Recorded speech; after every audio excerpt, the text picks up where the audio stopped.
Hello, love. You know, I woke up in a mood today.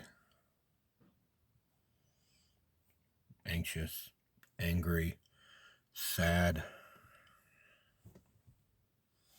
bewildered. I don't know how to define it.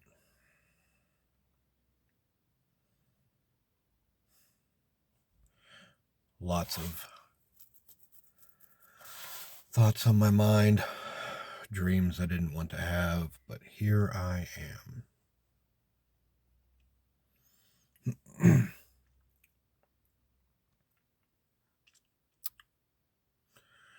I wanted to sit and talk today about something that a lot of you probably don't know about me.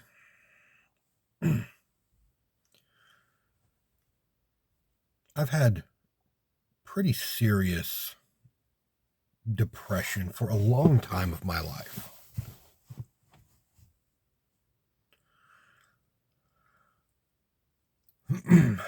And when I was 18 years old, I tried to kill myself. So I figured this would be a good time to talk about that.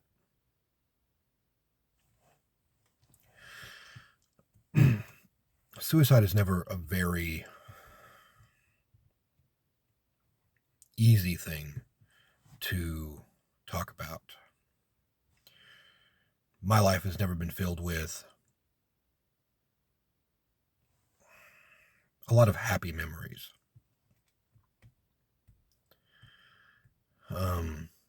I can probably count on two hands memories where I was extremely happy. And I try to talk to people about those things.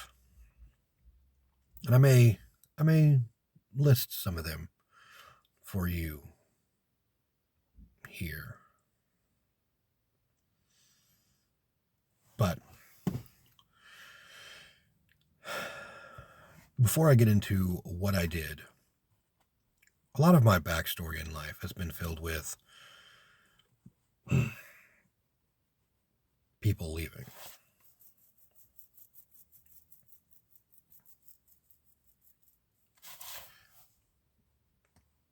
I'm kind of used to it by now.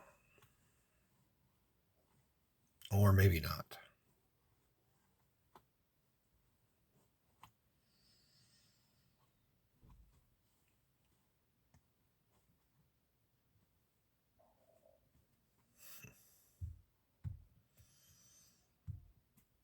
I have had two older brothers.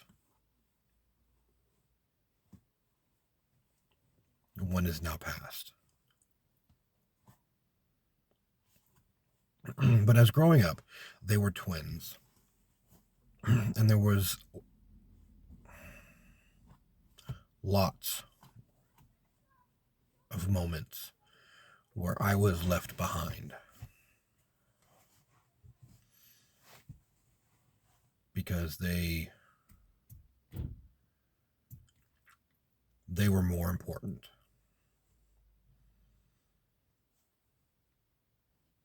And it stuck with me as a child.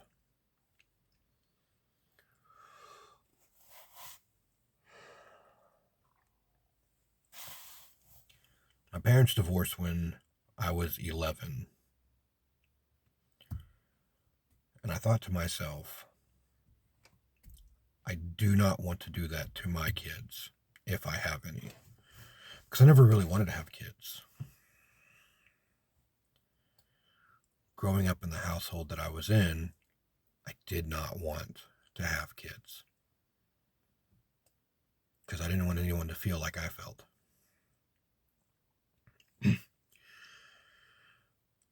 About a year after, I wouldn't even call it a year, just a couple of months after my mom and dad split up, my brother Kelly tried to kill himself as well. And He slit his wrists the wrong way. Not the way that will kill you pretty quickly, but the way that, if left, can kill you, but it wasn't good enough. The problem was, I'm the one that found him. I was 11 years old.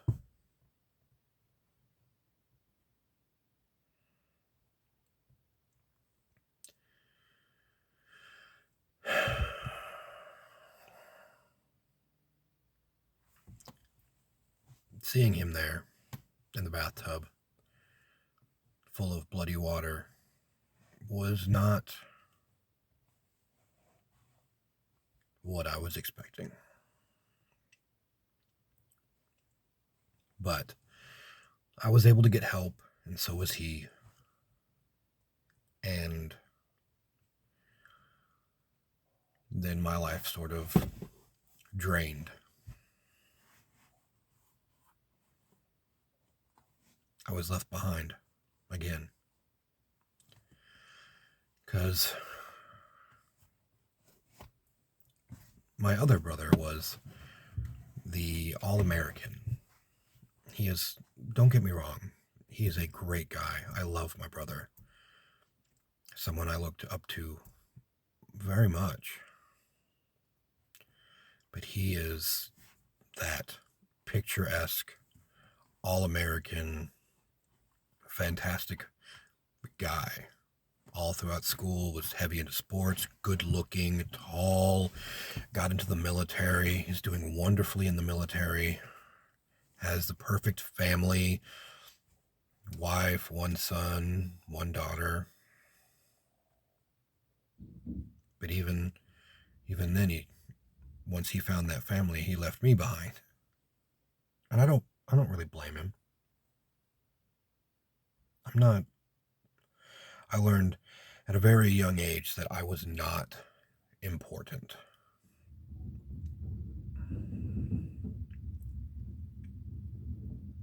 And as I grew older, I started learning that more and more. I was made to go live with my mother, who was not the right choice for me to live with. She decided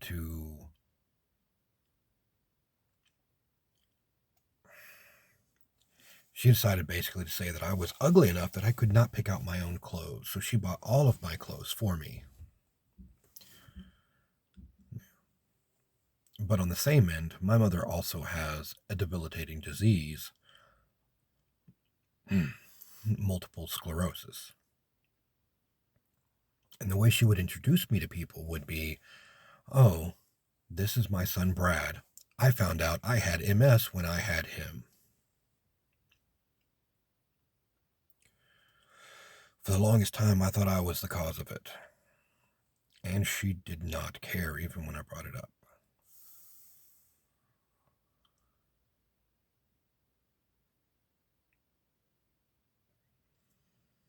I was living with her at the time.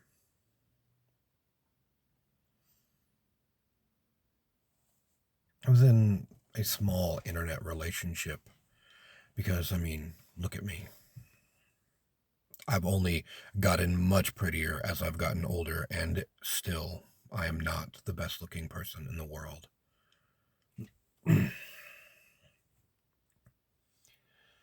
So, I was in an internet relationship with a person, and that person disappeared off the face of the earth.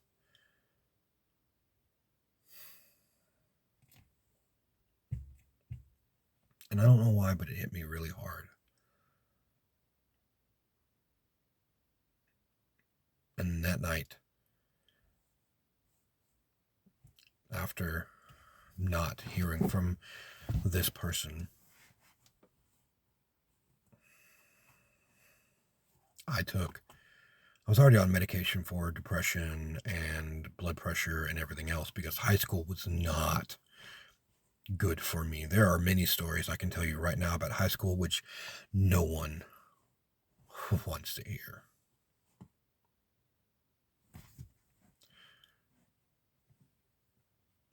wants to know the amount of fight, literal and figuratively, that I've had to go through that entire time within junior high and high school. But go back to 18, I took a pretty hefty handful of medication.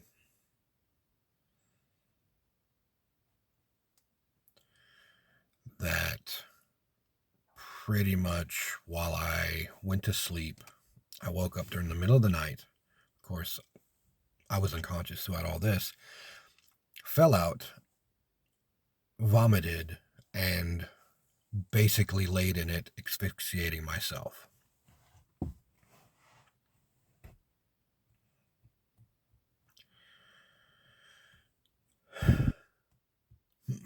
I woke up about 3 weeks later in a hospital room.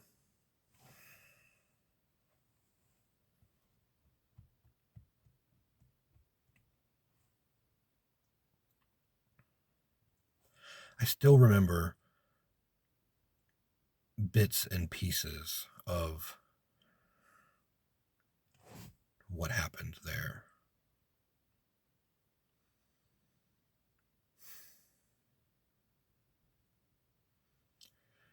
I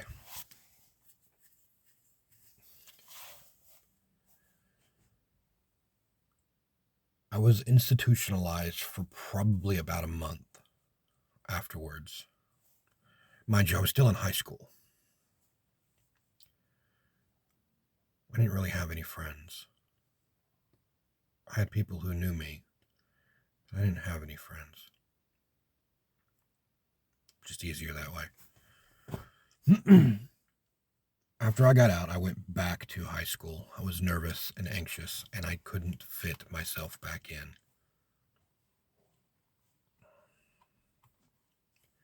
So I did the only thing I thought I could do, and I left. I quit high school, got my GED, and pretty much got into the workforce.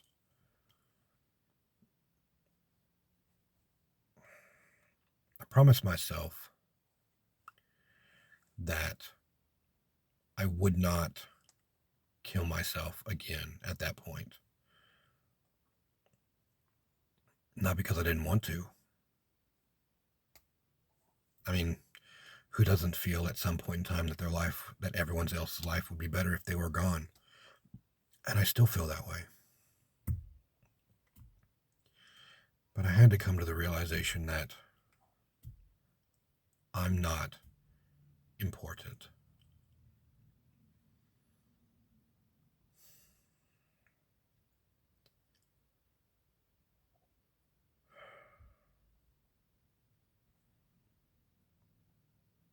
So I decided then that I would not kill myself again. And to stop my idea, and pretty much anytime I would get fully depressed where I would think about those things, I would think about who would cry at my funeral.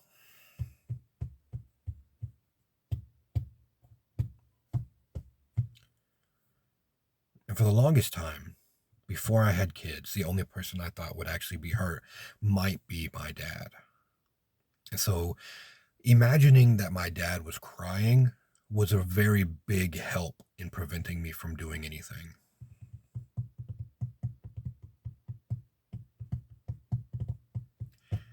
Once I had my kids, it became easier to realize that they were there.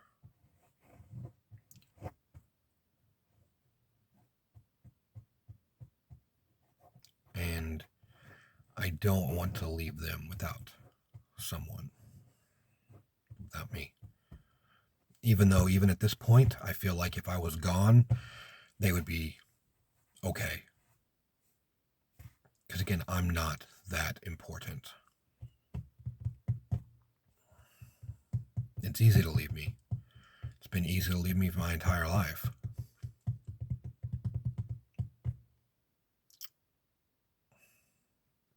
But that doesn't mean that other people are not important. I have tried to make my life since then more about the people that I find to be important. Because they are what matters to me.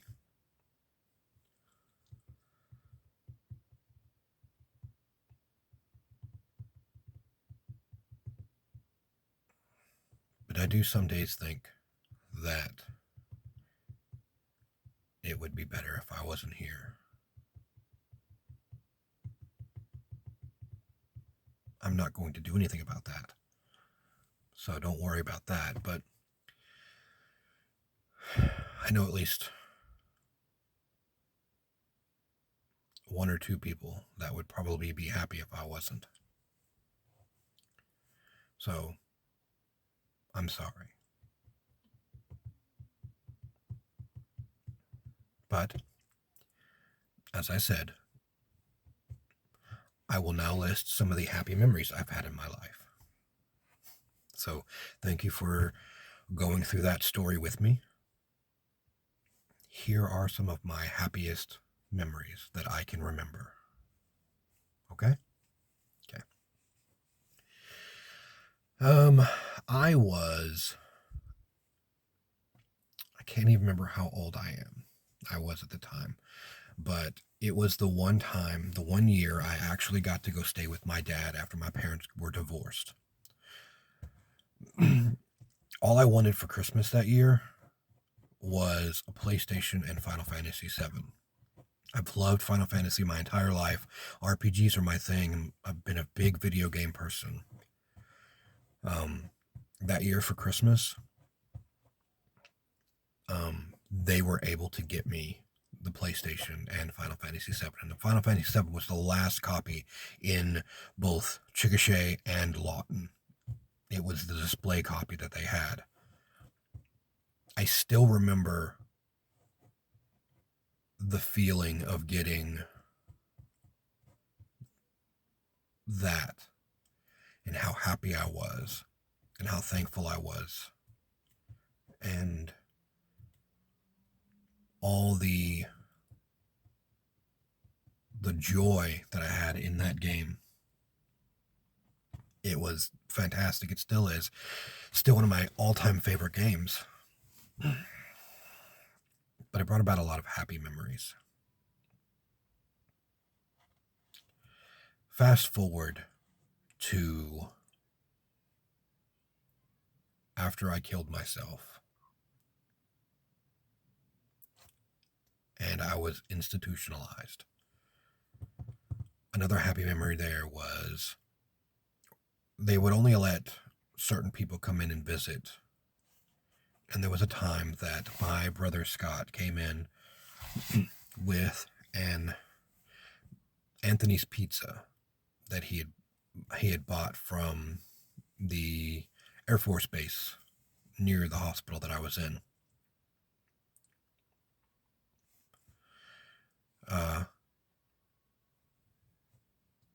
It was good. That's a good memory. And we talked. Fast forward then to when I got married. That was a good day to me. I was happy. I really loved her.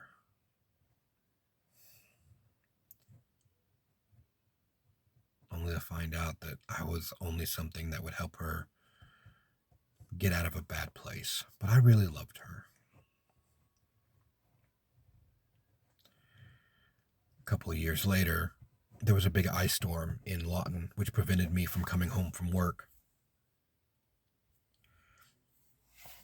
And so I had to stay at a hotel. That second day, I told him I had to go home. I had to go be with my wife.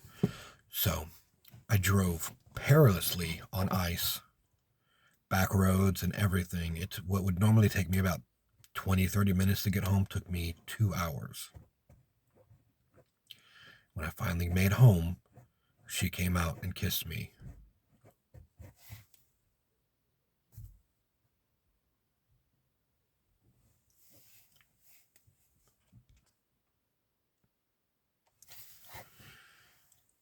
Sorry, I was interrupted. But that kiss really made me feel like I meant something. Then there was the birth of Scarlett.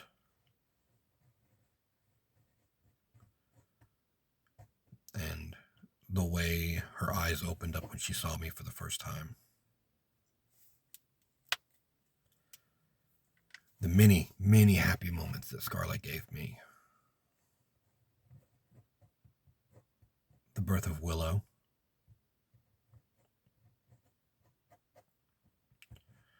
And the ups and downs that she gives me.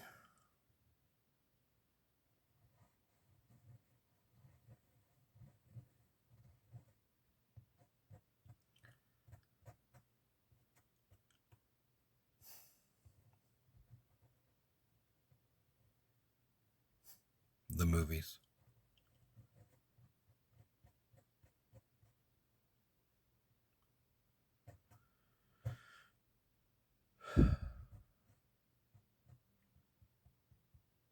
That first date. I still remember that. Texas Roadhouse, Halloween,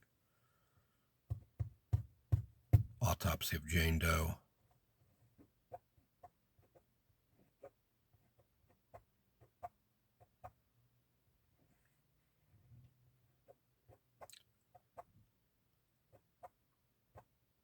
The first time she told me she loved me.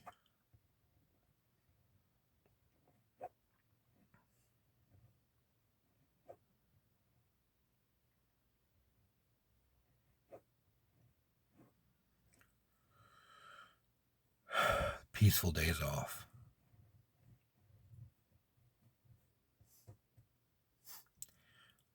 Jumping into my arms, kissing me.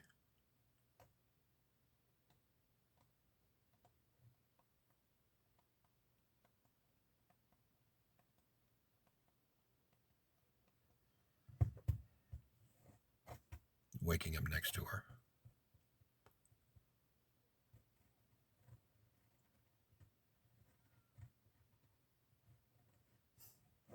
Wizards of Legend. All really good, happy memories. Longest video so far in the phone. Sorry. But thank you for lasting this long, I guess. It's pretty heavy, so